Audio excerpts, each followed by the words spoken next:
Over to you. Thank you, Randeep. नमस्कार, good afternoon, आप सबका स्वागत है। और मैं सबसे पहले अनुरोध करूंगा कर्नल सोफिया कुरैशी से कि वो आपको आज तड़के सवेरे से हुई घटनाओं से अवगत कराएं। Colonel Qureshi. Thank you sir. नमस्कार। 8 से 9 मई 2025 की मध्य रात्रि को पाकिस्तानी सेना ने सैन्य बुनियादी ढांचे को निशाना बनाने के इरादे से पूरी पश्चिमी सेना पर भारतीय वायु क्षेत्र का कई बार उल्लंघन किया। यही नहीं बल्कि पाकिस्तानी सेना ने नियंत्रण रेखा पर भारी कैलिबर वाले हथियारों से गोलीबारी भी की। अंतर्राष्ट्रीय सीमा और नियंत्रण रेखा पर लेह से लेकर सरक्रीक तक 36 स्थानों पर 300 से 400 लगभग ड्रोनों का इस्तेमाल घुसपैठ का प्रयास करने के लिए किया गया। भारतीय सशस्त्र बलों ने काइनेटिक व नॉन काइनेटिक साधनों का उपयोग करके इनमें से कई ड्रोन्स को मार गिराया। इतने बड़े पैमाने पर हवाई घुसपैठों का संभावित उद्देश्य वायु रक्षा प्रणालियों का परीक्षण करना और खुफिया जानकारी इकट्ठा करना था। ड्रोन के मलबे की फोरेंसिक जांच की जा रही है। प्रारंभिक रिपोर्ट्स से पता चलता है कि वे तुर्की के असीस गार्ड सोंगर ड्रोन्स हैं। इसके उपरांत रात में पाकिस्तान के एक सशस्त्र यूएवी ने भटिंडा सैन्य स्टेशन को निशाना बनाने की कोशिश भी की, जिसे पकड़ा गया और उसे निष्क्रिय कर दिया गया। पाकिस्तानी हमले के जवाब में पाकिस्तान में 4 हवाई रक्षा स्थलों पर सशस्त्र ड्रोन्स लॉन्च किए गए। इनमें से एक ड्रोन एडी रडार को नष्ट करने में सक्षम रहा। पाकिस्तान ने जम्मू कश्मीर के तंगधार, उरी, पुंछ, मेंढर, राजौरी, अखनूर और उधमपुर में भारी कैलिबर आर्टिलरी गन और सशस्त्र ड्रोन्स का उपयोग करके नियंत्रण रेखा के पार गोलीबारी भी की, जिसके परिणाम स्वरूप भारतीय सेना के कुछ जवान हताहत हुए और घायल हुए। भारतीय जवाबी कार्रवाई में पाकिस्तानी सेना को भी बड़ा नुकसान पहुंचाया गया। इसके अलावा पाकिस्तान का गैर जिम्मेदाराना व्यवहार फिर से सामने आया। 7 मई 2025 को रात 8:30 बजे एक असफल अकारण ड्रोन और मिसाइल हमला करने के बावजूद पाकिस्तान ने अपना नागरिक हवाई क्षेत्र बंद नहीं किया। पाकिस्तान अपने नागरिक विमानों को ढाल के रूप में इस्तेमाल कर रहा है, जबकि उसे अच्छी तरह से पता है कि भारत पर उसके हमले से हवाई रक्षा की तीव्र प्रतिक्रिया होगी। यह भारत और पाकिस्तान के बीच अंतर्राष्ट्रीय सीमा के पास उड़ान भरने वाले अंतर्राष्ट्रीय उड़ानों सहित नागरिक विमानों के लिए सुरक्षित नहीं है। यहाँ स्क्रीन शॉट में पंजाब सेक्टर में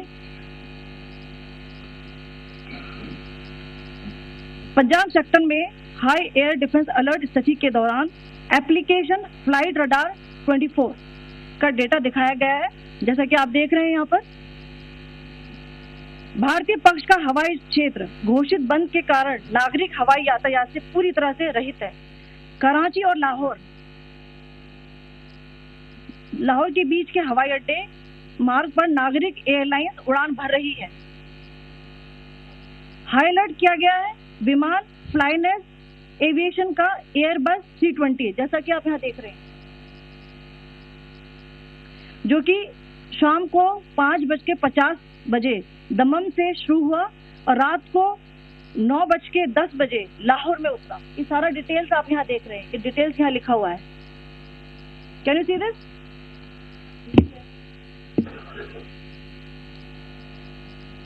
भारतीय वायुसेना ने अपनी प्रतिक्रिया में काफी संयम दिखाया और इस प्रकार अंतर्राष्ट्रीय नागरिक विमान सेवा की सुरक्षा सुनिश्चित की।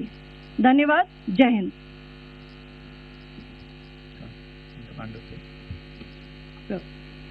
Good afternoon to you all. On the intervening night of 8-9 May 2025, Pakistan military carried out multiple violations of Indian airspace along the entire western border with an intent to target military infrastructure. Pakistan military also resorted to firing of heavy caliber weapons along the line of control. Along the international border and line of control, drone intrusions were attempted from Leh to Sar Creek at 36 locations with approximately 300 to 400 drones. Indian Armed Forces brought down a number of these drones using kinetic and non-kinetic means. The possible purpose of these large-scale aerial intrusions were to test the AD systems and gather intelligence. Forensic examination of the drone debris is being undertaken.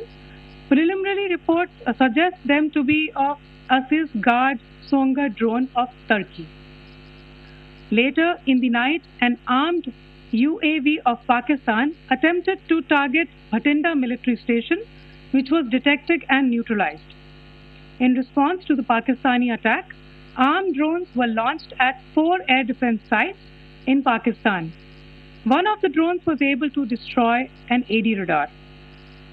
Pakistan also carried out artillery shelling across the line of control using heavy caliber artillery guns and armed drones at Sangdhar, Uri, Poonch, Mendhar, Rajouri, Akhnur and Udhampur in Jammu and Kashmir area, which resulted in some losses and injuries to Indian Army personnel.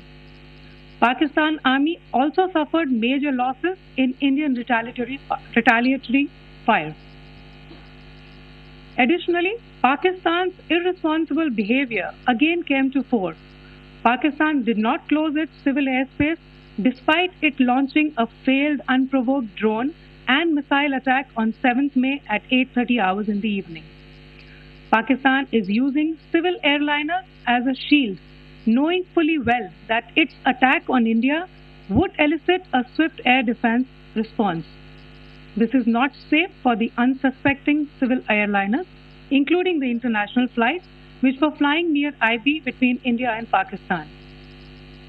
The screenshot we just showed and we shall share with you, it shows the data of the application Flight Radar 24 during a high air defense alert situation in the Punjab sector. As you have seen, the airspace on the Indian side is absolutely devoid of civil air traffic due to our declared closure. However, there are civil airlines flying the air route between Karachi and Lahore.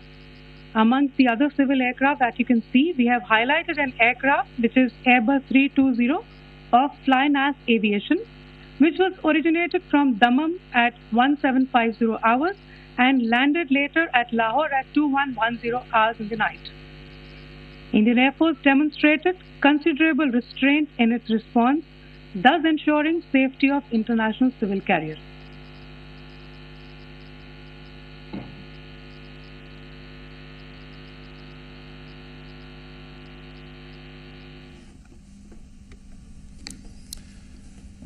Thank you, Colonel Qureshi, Wing Commander Singh. I have just a few points to share in addition. कल रात की पाकिस्तानी सेना की कायरतापूर्ण गतिविधियों से आपको colonel Qureshi और विंग कमांडर सिंह ने पहले ही अवगत करा दिया गया है. These provocative and escalatory actions that were taken by Pakistan last night were targeted at Indian cities and civilian infrastructure, in addition to some military targets. The Indian Armed Forces responded proportionately, adequately and responsibly. ये जो हमले हुए कल रात को भारतीय सैन्य इकाइयों ने पर्याप्त रूप से और एक जिम्मेदाराना रुख अपनाते हुए इन हरकतों का उत्तर दिया.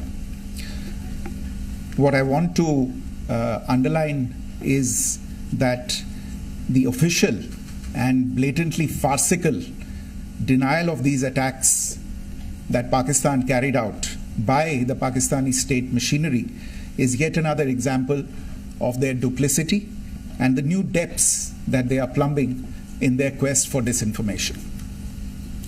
The other point in the same vein is Pakistani claims that they did not target or attack any religious places. You would recall that yesterday I shared with you an incident related to the attack on a Gurdwara in Poonch.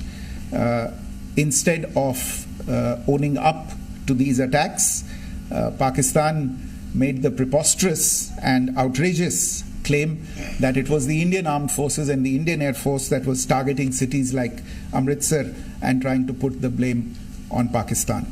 This is nothing but a desperate attempt by Pakistan to disown its acts of aggression, but it is also true to type in its effort to deceive and mislead the world. It will not succeed.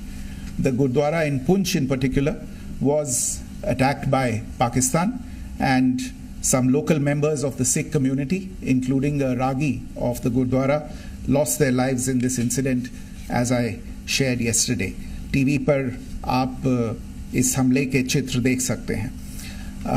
In addition, that we would attack our own cities is the kind of deranged fantasy that only the Pakistani state can come up with. Perhaps they do it because they are well versed in such action, as their history would show.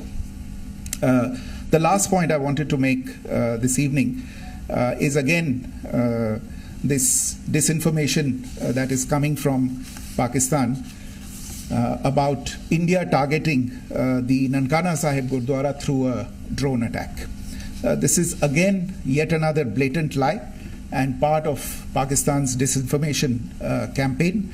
As we saw in the Pahalgam attack, Pakistan is again trying desperately to impart a communal hue to the situation with an intention to create discord. Again, we are not surprised. India's steadfast unity in itself is a challenge to Pakistan. Let me stop there. I have time only for a few questions and be happy to try and answer them. First, I call Siddharth. Siddharth, please. Hi, sir. I'm Siddharth from Beyond. So this is Siddharth, behind, please. The other Siddharth. Yes. Hi, sir. I'm Siddharth from CNN News 18. Sir, I only want to know from you the status of Kartarpur corridor. Is it open or not? You can. I think you're all aware of the situation along the entire India-Pakistan border and the areas around the line of control. In view of the existing security scenario, the services of the Kartarpur Sahib corridor have been suspended till further directions. We'll update you as and when there is a change in the situation. You have a question here, Rishabh?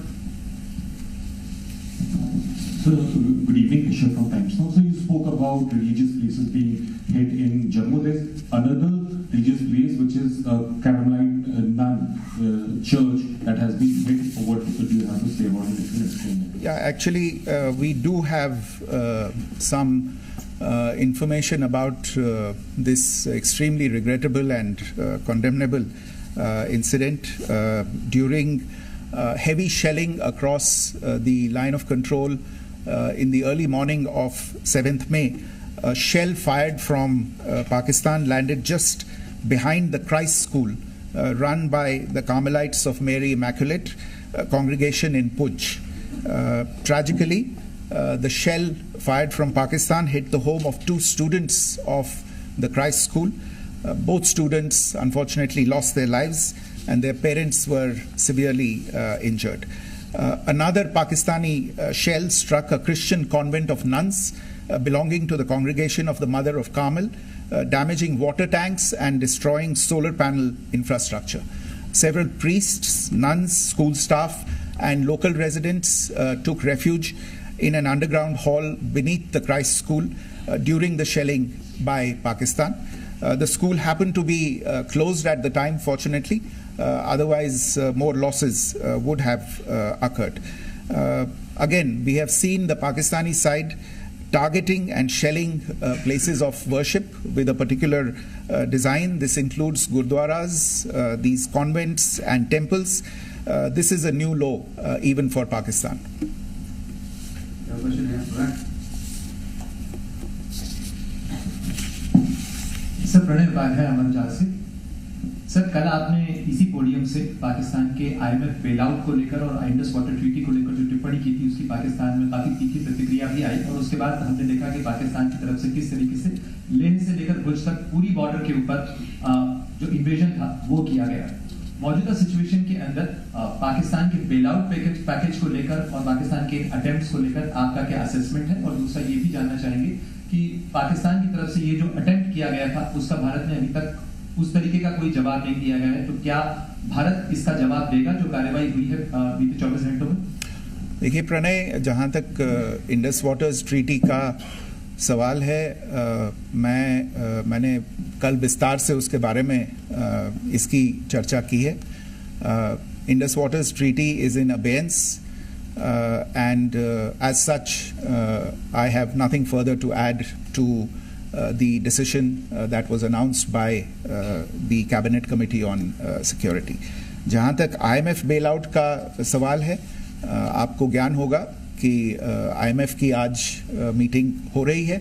हम वहाँ पे अपना पक्ष रखेंगे और जो हमारा मत है इन चीज़ों को लेके वहाँ पे साझा करेंगे दूसरे मेंबर्स के साथ। ये बोर्ड पे निर्भर है कि वहाँ पे क्या निर्णय होता है। और जहाँ तक जो कार्रवाई हुई है उसका जवाब देने का जो आपने जो प्रश्न उठाया है, जो आज ब्रीफिंग हुई है, जो आपको सूचना मिली है, मैंने भी कहा है कि जो आज सवेरे तड़के सवेरे जो गतिविधियाँ हुई, भारत ने उनका एक जिम्मेदाराना पूर्ण तरीके से और एक पर्याप्त तरीके से उसका जवाब दे दिया है।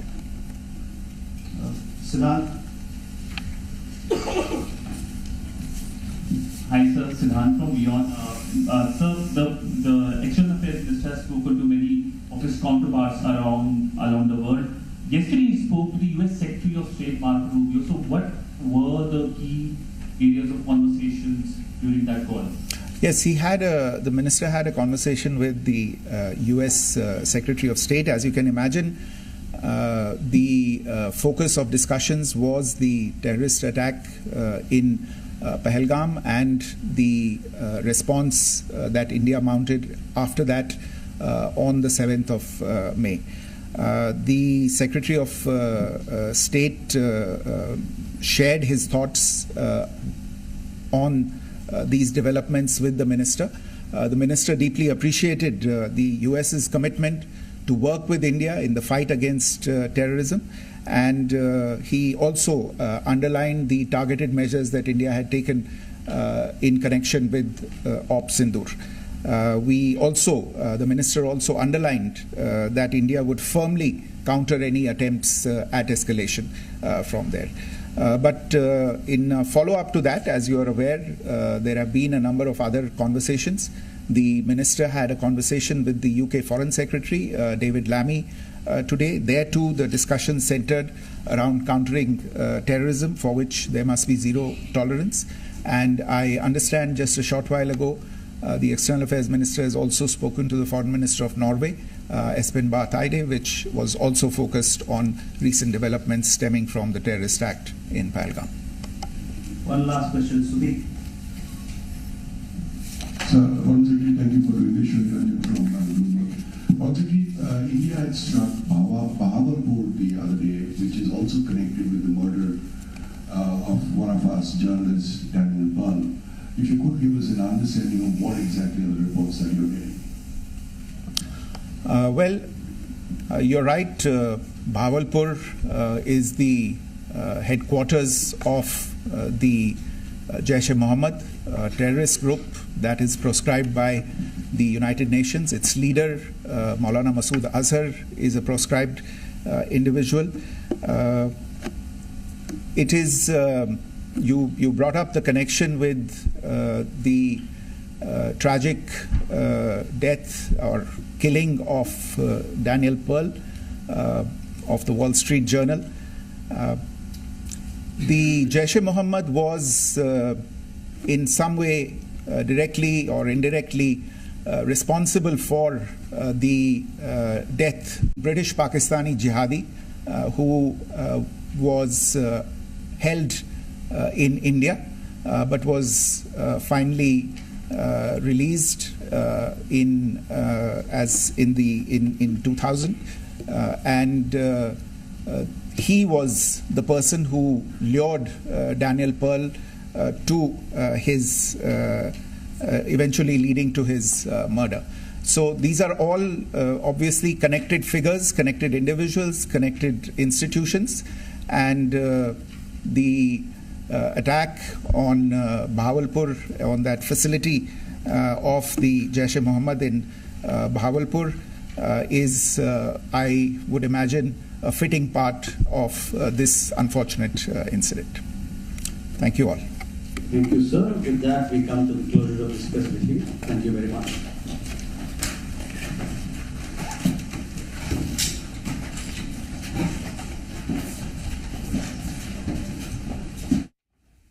तो आईएमएफ ने आज ये अपना अमेरिका से भारत की चर्चा भी जारी है, ये बड़ी खबर इस बीच की आप तक पहुंचा दे। और पहलगांव हमले के बाद से लगातार संपर्क बनाया हुआ है और बातचीत हुई।